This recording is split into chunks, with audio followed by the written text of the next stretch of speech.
오늘 우리에게 주시는 하나님의 말씀은 신약성경 로마서 1장 18절부터 32절까지 말씀입니다. 허락하신 말씀을 봉독하겠습니다. 하나님의 진노가 불의로 진리를 막는 사람들의 모든 경건하지 않음과 불의에 대하여 하늘로부터 나타나나니 이는 하나님을 알만한 것이 그들 속에 보임이라. 하나님께서 이를 그들에게 보이셨느니라. 창세로부터 그의 보이지 아니하는 것들 곧 그의 영원하신 능력과 신성이 그가 만드신 만물에 분명히 보여 알려졌나니 그러므로 그들이 핑계하지 못할지니라.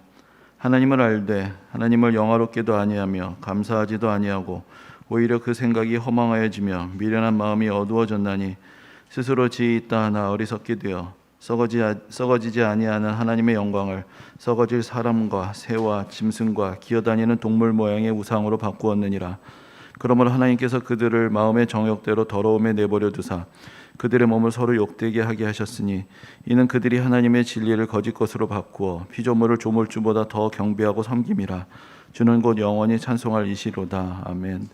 이 때문에 하나님께서 그들을 부끄러운 욕심에 내버려 두셨으니 곧 그들의 여자들도 순리대로 쓸 것을 바꾸어 영리로 쓰며 그와 같이 남자들도 순리대로 여자 쓰리기를 버리고 서로 향하여 음욕이 부를 듯하며 남자가 남자와 더불어 부끄러운 일을 행하여 그들의 그릇됨에 상당한 보응을 그들 자신이 받았느니라. 또한 그들이 마음에 하나님 두기를 싫어하며 하나님께서 그들을 그 상실한 마음대로 내버려 두사 합당하지 못한 일을 하게 하셨으니 곧 모든 불의, 추악, 탐욕, 악의가 가득한 자요 시기, 살인, 분쟁, 사기, 악독이 가득한 자요 수군수군하는 자요 비방하는 자요 하나님께서 미워하시는 자요 능욕하는 자요 교만한 자요 자랑하는 자요 악을 도모하는 자요 부모를 거역하는 자요 우매한 자요 배약하는 자요 무정한 자요 무자비한 자라.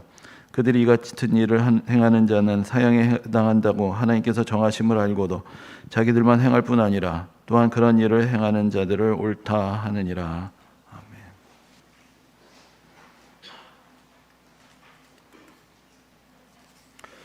우리가 성경 공부를 할 때 또 기독교 교리에 대한 이야기들을 하게 될 때 또 혹은 믿지 않는 분들하고 기독교 신앙에 대해서 이야기를 하게 될 때 자주 등장하게 되는 질문 중에 하나가 왜 성경은 모든 사람이 죄인이라고 하느냐, 착하게 사는 사람들도 있지 않느냐, 이제 그런 질문일 것이고, 또 하나가 아무리 착하게 살아도 예수님을 믿지 않으면 지옥에 가고 아무리 죄를 많이 지어도 예수만 믿으면 천국 간다는 게 말이 되느냐, 이런 질문이 아닌가 생각이 됩니다. 아마 여러분들도 한두 번쯤은 들어보신 적도 있고 또 여러분들이 그런 질문들을 갖게 되시는 적도 있으실 것입니다.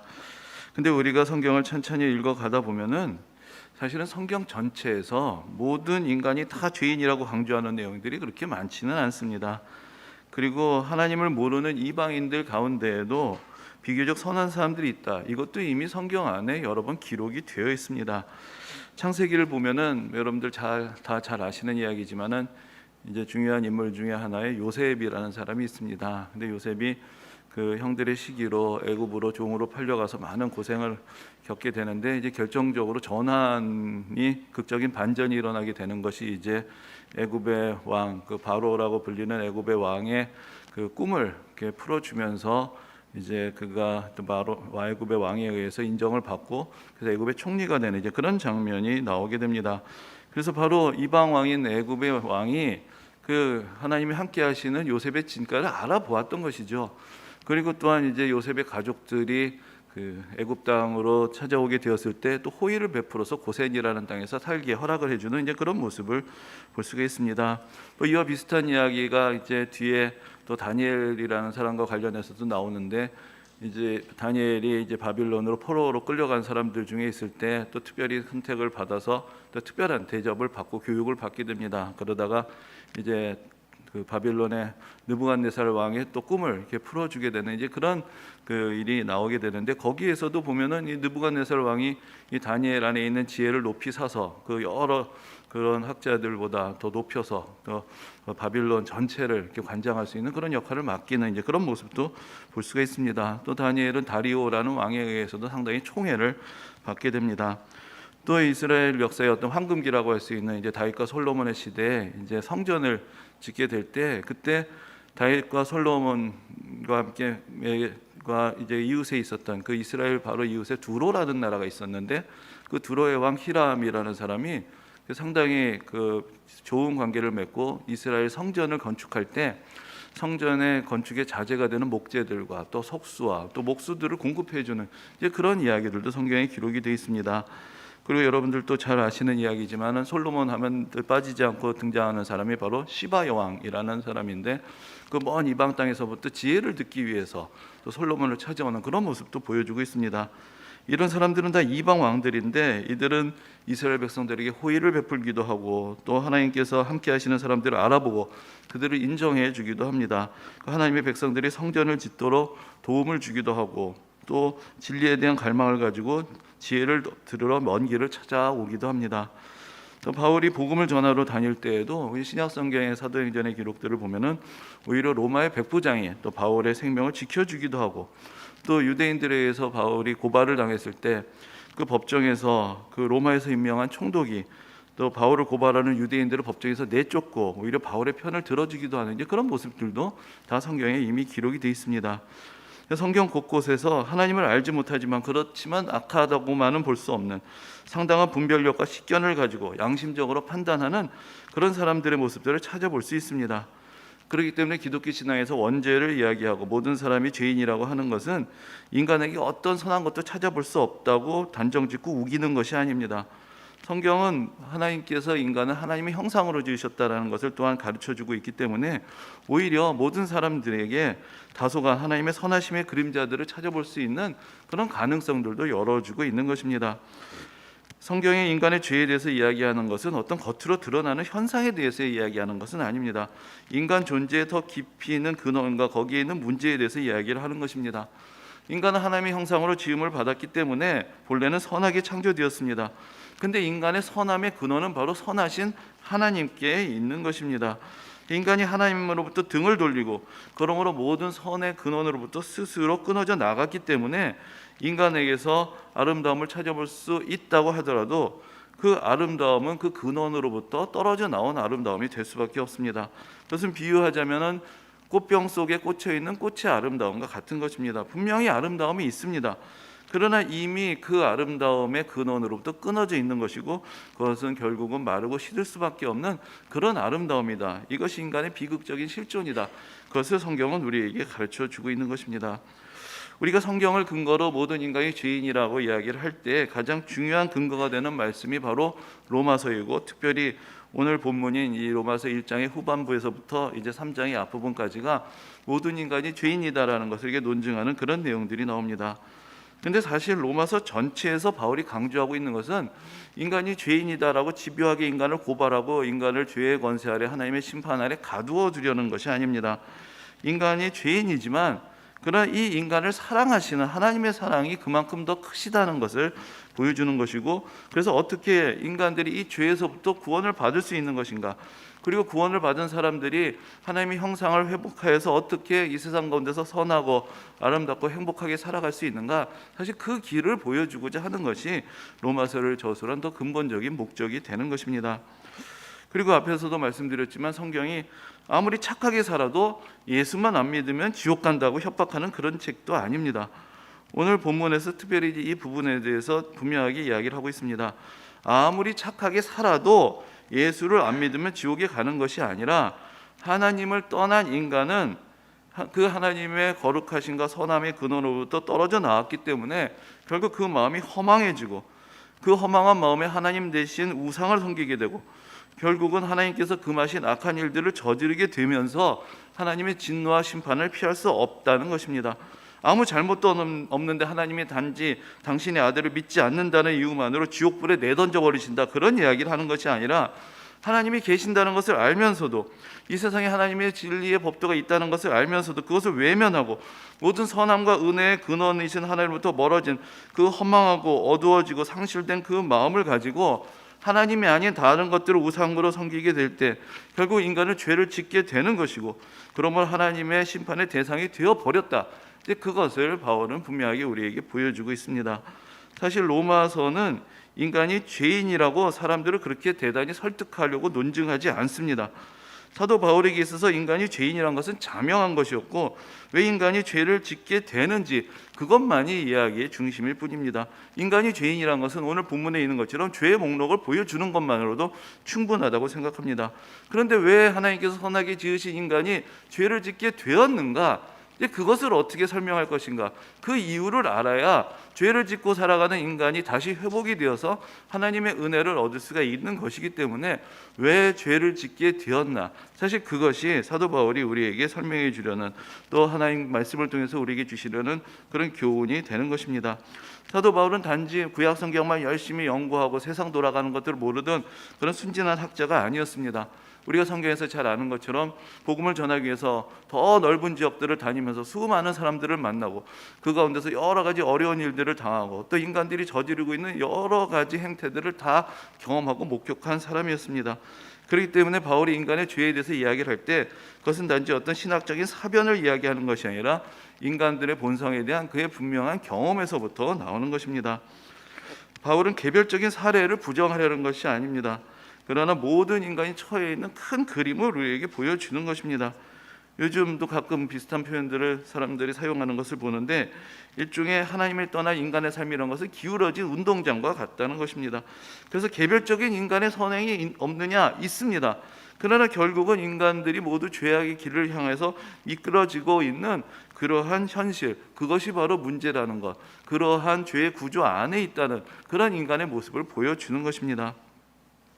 당시의 유대인들의 입장에서 보면은 그들은 로마인들의 지배 아래서 엄청난 고통을 당하고 있었습니다. 로마의 하수인으로 유대 땅을 통치하던 헤롯 가문과 또 로마에서 직접 임명한 총독들의 부정과 압제와 수탈로 많은 고통을 이미 경험하고 있었습니다.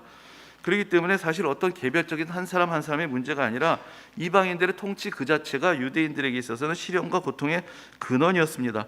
유대인들에게 이방인들, 하나님을 알지 못하며 이 세상을 지배하고 통치하면서 자기들의 유익을 위해서 다스리는 그들의 통치 자체가 악의 상징이었고 그들이 살아가고 있는 이 현실 자체가 이미 불의의 현장이었던 것입니다.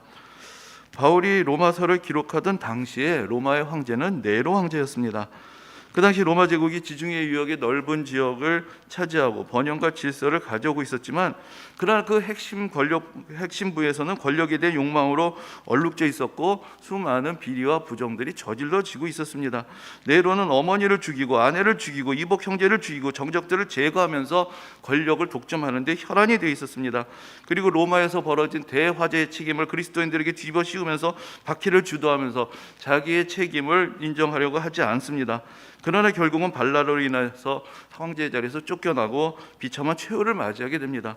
이런 이야기들을 바로 이 로마서의 수신자인 로마에서 살고 있는 그리스도인들은 결코 모를 수가 없었을 것입니다.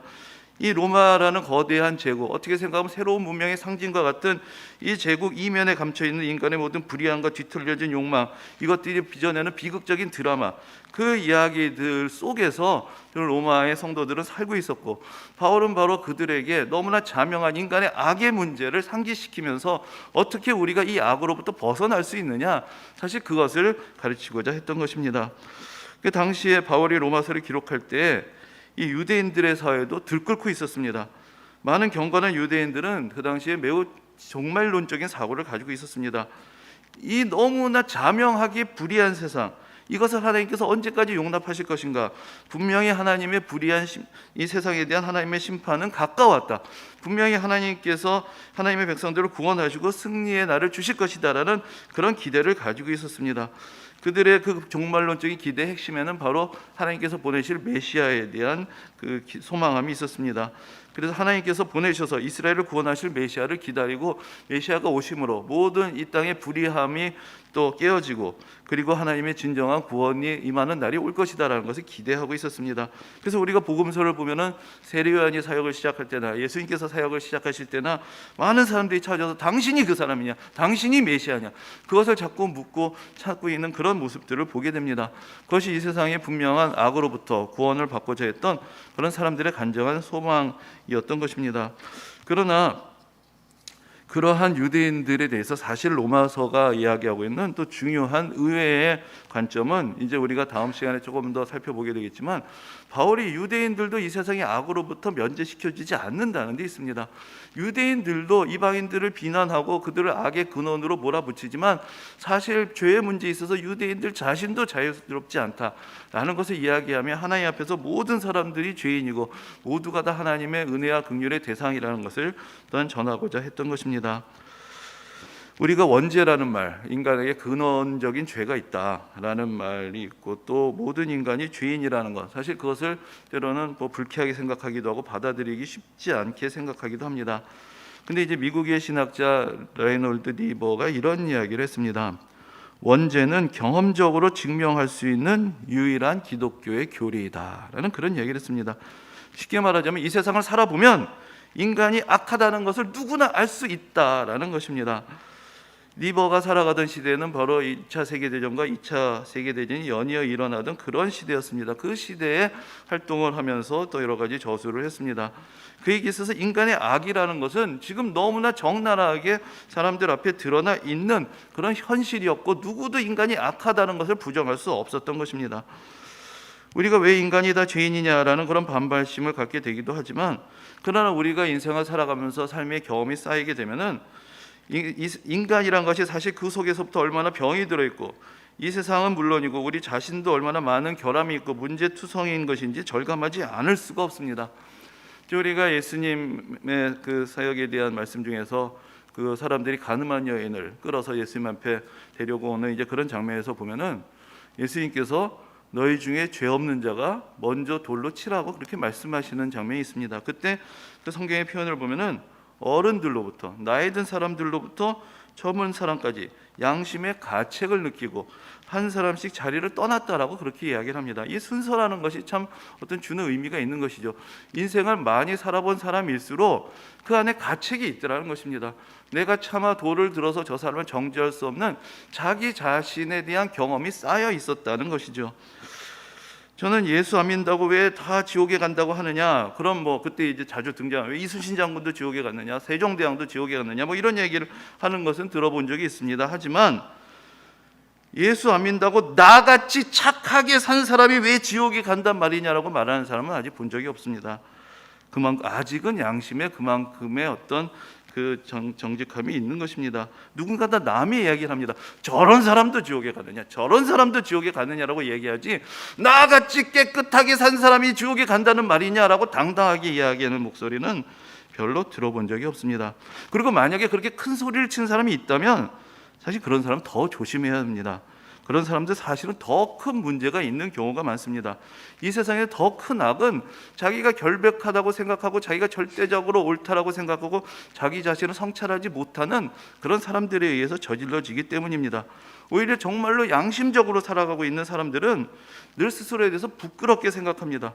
늘 다른 사람들에 대해서 미안한 마음을 가지고 살아가는 것이지 그렇게 떳떳하게 당당하게 큰 소리를 치지 못합니다. 우리가 이 세상을 살면서 이 세상과 자기 자신에 대해서 더 많이 알게 되면서, 그러면서 삶의 중반을 넘어가면서 겪게 되는 그런 현상 중에 하나가 답답함과 우울증입니다. 내 자신을 보아도 답답합니다. 이 세상을 보아도 답답합니다. 답이 없습니다. 그래서 혼란스럽고 마음이 우울해지고 모든 것들을 어떻게 벗어내야 할지 뭔가 겹겹이 에워싸여 있는 그런 꽉꽉 막힌 것 같은 세상에서 살아가는 것을 경험하게 되는 것입니다. 믿었던 사람들에게 상처를 받게 되기도 합니다. 정말로 사람의 뒤통수를 치는 사람을 만나기도 합니다. 선량하다고 생각했던 사람들의 이중적인 모습을 보기도 하고, 어떤 조직의 생리 때문에 어쩔 수 없다는 핑계로 부정한 일들이 은폐되는 것을 목격하고도 무기력하게 받아들이기도 되고, 나도 여러 가지 이유를 가지고 옳고 부정한 일들, 내가 원하지 않았던 일들에 연루가 되고 어쩔 수 없이 책임을 지게 되는 이제 그런 일들도 경험하곤 합니다. 우리 자기 자신에서 점점 자신감과 당당함은 사라지고 눈치와 핑계는 늘어나고, 그러면서 우리 입에 달고 사는 말들이 다 별 수 없어, 너라도 별 수 있느냐, 사람 사는 게 다 그렇지 않은 이상한 말들만 점점 입에서 늘어납니다. 뭔가 세상에 문제가 있다는 것, 뭔가 인간이 근원적으로 뒤틀려져 있다는 것, 이것은 우리가 경험할 수 있는 확실한 진리입니다. 오늘 본문은 인간이 죄를 짓게 되는 과정에서 결정적인 역할을 하는 것을 우리에게 가르쳐 줍니다. 그것이 바로 우상이라는 것입니다. 우상이 무엇입니까? 오늘 본문은 이렇게 표현하고 있습니다. 스스로 지혜 있다 하나 어리석게 되어 썩어지지 아니하는 하나님의 영광을 썩어질 사람과 새와 짐승과 기어다니는 동물 모양의 우상으로 바꾸었느니라 라는 말씀이 있습니다. 또 이렇게도 말씀합니다. 그들이 하나님의 진리를 거짓 것으로 바꾸어 피조물을 조물주보다 더 경배하고 섬기님이라. 다른 말로 하자면 우상이란 것은 하나님 대신에 인간이 섬기고 있는 모든 것이라고 할 수가 있고, 하나님보다 인간이 더 중요하게 여기고 섬기는 모든 것이다라고 이야기를 할 수가 있을 것입니다. 우리가 구약 시대를 보면은 이스라엘의 주변에 있던 여러 민족들, 그 이집트와 또 메소포타미아 지역의 여러 나라들이 또 여러 우리가 고대 문명의 발상지라고 하지만 그 많은 유적들이 또 수많은 신상들이고 또 그것들을 만들어내고 경배했던 모습들을 볼 수가 있습니다. 또 신약 시대에도 그 그리스 로마의 문화가 펼쳐 있던 그곳에서 우리가 잘 아는 여러 그 신화 속의 신들에 대한 신전들이 곳곳에 있었고, 그런 신들을 사람들이 그 형상을 손으로 만들어 놓고 또 그것을 경배했던 그런 모습들을 우리가 확인할 수 있습니다. 이 우상이란 것은 창조주가 아니라 피조물입니다. 근데 하나님의 피조물일 뿐만 아니라 인간들이 만들어낸 피조물이기도 합니다. 하나님의 손으로, 그러니까 인간의 손으로 깎아 만든 형상들만 그런 것은 아닙니다. 이미 사도 바울도 골로새서에서 탐심이 우상 숭배다라고 그렇게 우리에게 가르쳐 주었습니다. 그 영국의 신학자 크리스토퍼 라이트가 이것이 너희의 신이다라는 그런 책을 썼는데, 거기 이제 우상이란 것이 무엇인가에 대해서 여러 가지로 자세하게 우리에게 보여주고, 성경에서 말하는 우상과 또 현대사의 우상들이 어떤 것인가, 이것을 우리에게 이제 가르쳐 주는 것을 봅니다. 근데 거기서 이제 우상들이 어떤 것이 우리의 우상이 되느냐라는 것을 이게 정리해 놓은 그 내용이 있는데, 거기서 보면은 이게 몇 가지 인간이 어떤 것을 우상으로 만드는가라는 그런 이야기가 있습니다. 인간은 자기들을 매료시키고 유혹하는 대상들을 우상으로 섬긴다라고 그렇게 이야기를 합니다. 하나님에게서 존귀와 영광과 위엄과 아름다움의 근원을 찾아야 되는데 하나님이 아닌 다른 것에 매료되면서 우리는 하나님 아닌 그런 대상들을 섬기게 된다는 것입니다. 또한 사람들은 자기가 두려워하는 것을 우상으로 섬깁니다. 하나님을 두려워하지 않고 하나님의 율법과 하나님의 질서를 두려워하지 않고 그 대신에 다른 것들을 두려워하게 되면서 그것들에 매이고 그것들에 끌려다니게 됩니다. 또한 인간은 자신들이 신뢰하는 것을 우상으로 섬깁니다.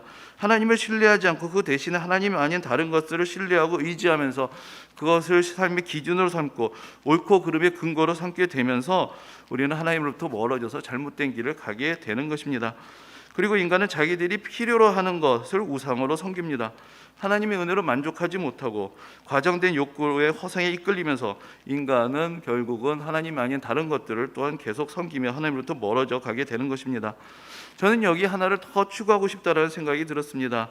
인간의 가장 큰 우상은 무엇인가? 사실 인간들이 사랑하는 것이 아닌가라는 그런 생각을 해봅니다. 그러면 인간이 가장 사랑하는 것은 무엇인가? 그건 결국 자기 자신이 아닌가? 그 인간은 자기 자신을 우상으로 하나님 대신 섬기면서 살아가는 것은 아닌가라는 그런 생각도 해보게 되었습니다. 그런데 인간이 죄를 짓게 되는 데 있어서 오늘 본문이 깨우쳐주는 중요한 교훈이 있습니다. 이 우상이 인간이 죄를 짓게 되는 것에 있어서 하는 중요한 역할은 죄를 지을 수 있는 이유와 확신을 준다는 데 있습니다. 일단 첫 번째 단계는 하나님을 멀리하는 것입니다. 그러나 인간이 하나님을 등지고 하나님을 멀리하는 것이 전부라면 그런 마음 가운데는 허망함, 불안, 혼란이 먼저 찾아올 것입니다. 그런 상태에서 뭔가 확신을 가지고 적극적으로 악을 저지르기는 쉽지 않습니다.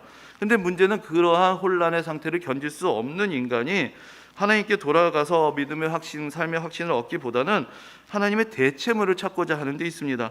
그러면서 하나님이 계신 것은 부정하고 하나님의 말씀은 거부하면서, 그래서 인간은 스스로 자유로워지기를 원했지만 그러나 결국은 자기 스스로가 하나님 자리에 대신 우상을 만들어내고 그 그늘 안에서 혼란을 극복하고자 합니다. 옳고 그름을 다시 분별하고자 합니다. 뭔가 삶에 의지할 기반들을 찾습니다. 그러면서 무엇이 옳고 그른 것인가에 대한 거짓된 확신들이 생기게 되고 이 확신들이 우리로 하여금 확실하게 악을 저지를 수 있는 근거를 갖게 해주는 것입니다. 그래서 결국은 자기가 만들어낸 우상의 지배 아래로 떨어져 버리게 됩니다. 얼마 전에 읽었던 짧은 글인데, 러시아에서 살고 있는 한 외국인이 자신의 집의 집안일을 도와주고 있는 너무나 선량한 한 러시아 중년 여인에 대한 짧은 글을 쓴 것을 읽어보았습니다. 너무나 착한 사람입니다. 다른 사람들 돕는 것도 좋아하고 자녀들도 잘 양육하고 좋은 교육도 받은 사람입니다. 그런데 이 여인이 러시아 정부의 선전 외에는 어떤 것도 알려고 하지 않고 들으려 하지 않고 믿으려 하지 않습니다. 여러 가지 사실은 그 여인의 손에는 핸드폰이 스마트폰이 들려져 있고 여러 가지 정보의 근원들을 쉽게 접할 수 있는데도 불구하고 어떤 것도 보려 하지 않습니다. 러시아 군대의 전쟁의 범죄에 대해서도 전혀 관심을 갖지 않고 여전히 푸틴을 지지하는 수많은 선량한 러시아 사람들 중에 하나로 살아가는 그 모습에 대한 답답함을 적고 있는 것을 보게 되었습니다. 그 이유가 무엇일까요? 그 선량한 사람이 왜 악이 저질러지는 현장을 외면하고 간접적으로 결국은 그 악한 일들을 지지하는 그런 역할을 하는 것입니까? 그것은 바로 국가와 민족이 그들에게 우상이 되어버렸기 때문입니다. 그래서 국가의 이름으로 저질러지는 일들이 그것이 악한 일이라 할지라도 정당화하는 것이고 그 안에서 저질러지는 악한 일들을 외면하면서 오히려 그런 악이 확산되는데 참여를 하고 있는 것입니다. 또한 저는 종종 돈이라는 우상이 얼마나 인간에게 악영향을 미치는가 그것들을 보면서 당혹스러울 때가 있습니다. 여러분들이 아마 더 잘 아실 것입니다. 멀쩡한 사람입니다. 교양 있고 선량한 중산층입니다. 그런데 돈 문제가 걸리고 이해관계가 옮기게 되면 어느 순간 사납게 얼굴 표정이 바뀝니다. 심지어는 가족들 사이에서도 양보할 줄을 모릅니다. 조금이라도 손해를 보지 않으려고 계산하는데 혈안이 됩니다. 때로는 참으로 답답한 이야기가 복지시설이 들어오면 집값 떨어진다고 그 장애 아동을 가진 부모들에게 쌍심지를 키고 이상한 말들을 퍼붓는 그런 사람들의 모습들도 보게 됩니다. 정말로 무섭습니다. 인간이 하나님 아닌 다른 것을 섬기게 될 때 인간이 가져야 될 하나님의 형상이 어떻게 파괴가 되는가, 사실 그것을 우리는 보고 경험하고 또한 드러내고 스스로 입증하면서 살아가고 있지 않습니까? 또 때로는 저는 오늘날 가장 강하게 부상하는 우상 중에 하나가 자존감이라는 우상이 아닌가라는 생각이 들 때가 있습니다. 사실 오랫동안 인류의 역사에서 많은 대다수의 사람들은 매우 낮은 자존감을 가지고 살아왔습니다. 그 낮은 자존감이 그렇게 오랜 세월 동안 그렇게 부당한 신분 제도가 이어져 올 수 있었던 하나의 근거가 되기도 합니다. 사람들은 낮은 자존감 때문에 부당한 대우를 받아도 이의를 제기하지 못하고 그것을 잘못된 것이라고 적극적으로 생각하지 못하고 그냥 그렇게 받아들이면서 오랜 세월을 살았습니다. 그런데 이제 오늘날은 세상이 바뀌어졌습니다. 이제 더 이상 그런 일들은 거의 사라져갔습니다. 그런데 때로는 오늘날 지나친 자존감이 오히려 스스로 우리를 괴롭히고 있는 것은 아닌가라는 생각을 해봅니다.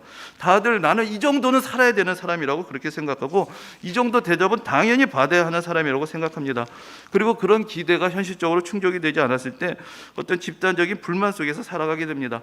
내가 삶의 기준이고 내 자존감이 나의 모든 것의 기준입니다. 그것을 건드는 사람은 다 악한 사람이 되고 심지어 하나님도 나를 이런 식으로 대우해서는 안 된다. 내가 기도하고 내가 바라는 것 그것을 이루어 주셔야 되고 내가 남들만큼 살지 못하는 내 모습에 대해서 하나님께도 가치없이 원망을 할 수 있는 그런 모습들이 사실 우리 안에 이런 모습은 아닌가라는 생각을 해봅니다. 근데 그런 자존감이 어떤 근거가 있을까요? 여러분들 우리가 얼마나 선하게 살았습니까? 얼마나 이 세상의 발전에 기여하고 다른 사람들의 삶에 보탬이 되고 헌신하고 은혜와 자비를 베풀면서 살았습니까? 우리가 대접을 받아야 되는 어떤 근거가 있고 그래서 그 어떤 근거를 가지고 우리는 스스로 나는 이만큼은 살아야 된다라고 생각을 하게 되는 것일까요? 우리가 우상이 아닌 진정한 하나님을 섬긴다면 그 믿음은 우리를 겸손하게 할 것입니다. 자기보다 다른 사람들을 더 낮게 여기게 할 것입니다. 우리가 자격이 없는 은혜를 받은 사람들이란 것을 깨닫게 되고 더 베풀지 못하고 살아가는 것을 부끄럽게 생각하게 될 것입니다. 내 자신의 영광을 위해서가 아니라 하나님의 영광을 위해서 살아가고자 하고 하나님이 지으신 이 세상을 더 아름다운 세상으로 갖고 가기 위해서 헌신하고자 하는 열정을 갖게 될 것입니다. 내가 저지르고 있는 온갖 어리석은 일들을 깨닫고 내가 저지르는 온갖 부당하고 불의한 일들에 대해서 뉘우치고 자기 자신을 늘 살피는 그런 성찰의 힘을 갖게 될 것입니다. 그리고 자기 자신이 스스로 자기 자신의 기대에 미치지 못할지라도 자기 자신을 학대하기보다는 하나님께서 지으신 내 자신을 소중하게 여기며 하나님의 은혜 가운데서 더 너그럽고 더 은혜롭고 더 자비로운 인생을 살아가기 위해서 스스로를 갈고 닦고 성장시켜 갈 것입니다. 이제 우리가 2023년 또 새해 첫 달을 살아갑니다. 올해 한 해 우리가 섬겨왔던 우상이 있다면 그것을 내려놓고 참되신 하나님 앞으로 나와 그 은혜 가운데서 우리 삶을 신정으로 변화시키며 하나님께서 예비하신 진정한 은혜와 축복의 길을 갈 수 있는 그런 복된 한 해가 되시기를 주님의 이름으로 축원합니다.